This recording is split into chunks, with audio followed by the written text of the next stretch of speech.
bis yang Kabar duka datang dari Arab Saudi. 20 jemaah asal Indonesia yang menjalani ibadah umroh mengalami kecelakaan di Wadi Kudait atau sekitar 150 km dari kota Jeddah Kamis siang waktu setempat. 6 orang WNI tewas dalam kecelakaan ini, sementara 3 orang masih dalam perawatan intensif di rumah sakit setempat. 11 orang lainnya sudah kembali ke hotel untuk melanjutkan ibadah umroh.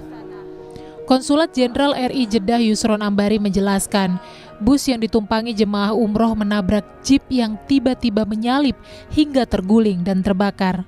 Kronologi kejadian sementara yang kami terima dari lapangan, bahwasanya bus yang ditumpangi jamaah umroh Indonesia itu menabrak jeep yang tiba-tiba menyalip, lalu bis menabrak jeep itu terguling dan terbakar. 2 kendaraan habis terbakar, baik itu bis maupun jeep terbakar di pinggir jalan. Jadi tidak menutupi jalan, tapi bergeser ke pasir di pinggir jalan tolnya itu. Total WNI jemaah umroh yang menjadi korban dalam kecelakaan, total jemaah di dalam bis tersebut ada 20 orang, termasuk 2 orang petugas dari Mutawif dan dari travel.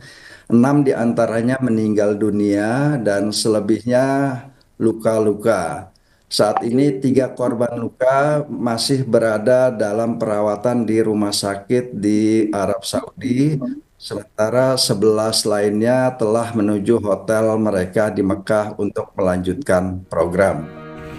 2 anggota jemaah umroh asal Bojonegoro yang meninggal dalam kecelakaan bus di kawasan Wadi Kudait Jeddah adalah Eni Sudarwati, warga desa Sobontoro. Eni merupakan anggota DPRD Komisi B dari fraksi PKB Bojonegoro. Korban lain yakni Dia Novita, Wakil Direktur RS Islam Muhammadiyah Sumberjo Bojonegoro. Wakil Bupati Bojonegoro Nurul Aziza membenarkan 2 warganya menjadi korban kecelakaan rombongan jemaah umroh di Jeddah. Dia menyampaikan bela sungkawa kepada 2 keluarga di rumah duka. Saya selalu punya kenangan yang diberikan kepada Bapak Bupati dan saya bisa menyaksikan bahwa ini itu benar-benar sambil sederhana, kemudian dengan semua orang itu baik, tidak mau menyusahkan, mandiri, dan bagi kami tentu bela sungkawa yang mendalam. Tadi pagi seluruh karyawan-karya di BMK memberikan doa bersama dengan Al-Fatihah kepada beliau. Keluarga yang meninggalkan sakit, tapi tinggal jalan Allah karena bulan puasa dan berada di dalam. Pihak otoritas Arab Saudi masih mendalami kasus kecelakaan ini, sementara pihak Konsulat Jenderal RI Jeddah akan berkoordinasi terkait kepulangan korban kecelakaan. Tim Liputan, Kompas TV. Informasi lebih lengkap terkait kecelakaan bus yang membawa rombongan jemaah umroh di Arab Saudi, kita sudah terhubung dengan KJRI di Jeddah, Konsul Jenderal Republik Indonesia Yusron Ambari. Assalamualaikum, selamat malam waktu Indonesia Pak Yusron. Waalaikumsalam, selamat malam waktu Indonesia Mas Ibrahim. Baik, Pak Yusron, saat ini bagaimana penanganan 3 korban yang masih dirawat? Kapan rencana akan dipulangkan ke tanah air, Pak?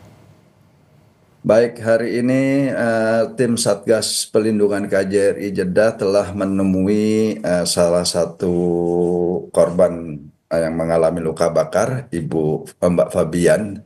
Menurut informasi dokter, kondisi luka bakarnya itu mencapai 60%, namun alhamdulillah tidak ada organ dalam yang terluka.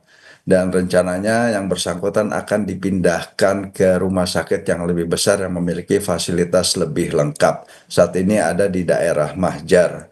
Nah, kami juga tadi, tim kami sudah berkomunikasi dengan Mbak Fabian ini dan bisa merespon pada saat kita sampaikan bahwasanya orang tuanya akan datang, ada keluarganya yang akan datang, dia bisa merespon dengan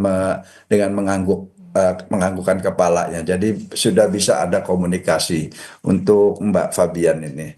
Sementara untuk korban satu lagi yaitu Pak Muhammad, Mas ini usia 22 tahun ya, Mas Muhammad Alawi. akan diadakan operasi di tangan kirinya. Memang ada retak tulang. Nah, sementara untuk orang tuanya Muhammad ini dari Ahsan Tudhani Ghazali usia 55 tahun juga mengalami retak tulang. Kami belum mendapat kabar tindakan apa yang akan dilakukan oleh dokter. Ada Waktu pulangnya belum ada, kita belum mendapatkan kabar kapan mereka bisa dipulangkan. Oh, jadi belum, tapi dari keluarga sudah ada yang meminta untuk permintaan segera dipulangkan atau dirawat di tanah air atau bagaimana, Pak Yusron? Perawatan di tanah air itu akan sangat tergantung kondisi pasien ya. Kalau memang dianggap sudah mampu untuk terbang, maka boleh diizinkan. Untuk Mbak Fabian, insya Allah ada keluarganya akan datang ke Saudi untuk menengok. Oh, baik. Dan akan kita bantu, kita fasilitasi bertemu dengan Mbak Fabian ini. Pak Yusron, untuk korban yang meninggal dunia, seperti apa proses pemakamannya dan juga memberikan informasi kepada keluarga seperti apa sejauh ini koordinasinya, Pak Yusron? Baik, dalam proses pemakaman itu ada pilihannya, boleh dimakamkan di tanah air dan juga boleh juga dimakamkan di di Arab Saudi. Nah, itu semua akan tergantung dari permintaan dari pihak keluarga.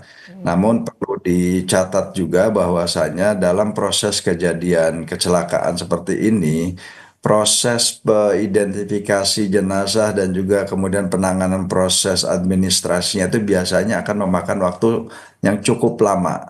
Tidak ada tidak ada jumlah pasti harinya, tapi memang biasanya cukup lama prosesnya. Jadi nanti kami akan berkoordinasi, akan berkomunikasi dengan keluarga langsung untuk menyampaikan kepada mereka mana yang terbaik untuk jenazah, apakah akan dikirim ke Indonesia atau akan dimakamkan di Arab Saudi. Jadi sampai sekarang itu ada beberapa proses yang harus dilalui. Kalau buat kami pada saat ingin dimakamkan di Arab Saudi harus ada surat pernyataan tidak keberatan dari pihak keluarga. Kalaupun ada juga minta dikirim ke Indonesia juga ada permintaan dari pihak keluarga. Tapi yang perlu dicatat adalah proses pengiriman ke tanah air akan memakan waktu lama, ditambah dengan proses identifikasi jenazah yang kita juga belum tahu berapa lama akan berlangsung. Sudah ada respons, Pak Yusron, dari 6 keluarga korban meninggal dunia. Apakah permintaan mereka dimakamkan di Arab Saudi atau dibawa ke tanah air, Pak?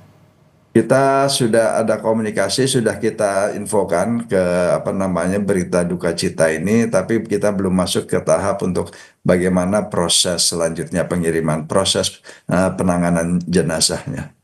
Pak Yusron, tadi Kiai Menak juga bilang ini ada evaluasi terkait dengan pelayanan sopir bus. Seperti apa sih sebetulnya ini terjadi dan mengapa bisa sampai tadi 1 sopir yang harusnya 2, Pak Yusron? Kalau info yang kami tahu itu ada 2 pengemudi, ada 1 pengemudi dan 1 kenek ya. Karena dari korban yang wafat itu 1 keneknya itu wafat, meninggal dunia, orang Pakistan juga. Nah, saya nggak tahu statusnya kenek atau supir cadangan, tapi memang di bis itu ada 1 orang meninggal, pengemudinya selamat, tapi ada keneknya yang meninggal dunia. Baik. Pak Yusron, Konsul Jenderal Republik Indonesia di Jeddah, Arab Saudi, terima kasih telah menyampaikan informasi terkini penanganan kasus kecelakaan jemaah umroh warga negara Indonesia di Arab Saudi. Terima kasih Pak Yusron Ambari. Terima kasih Mas Ibrahim. Baik.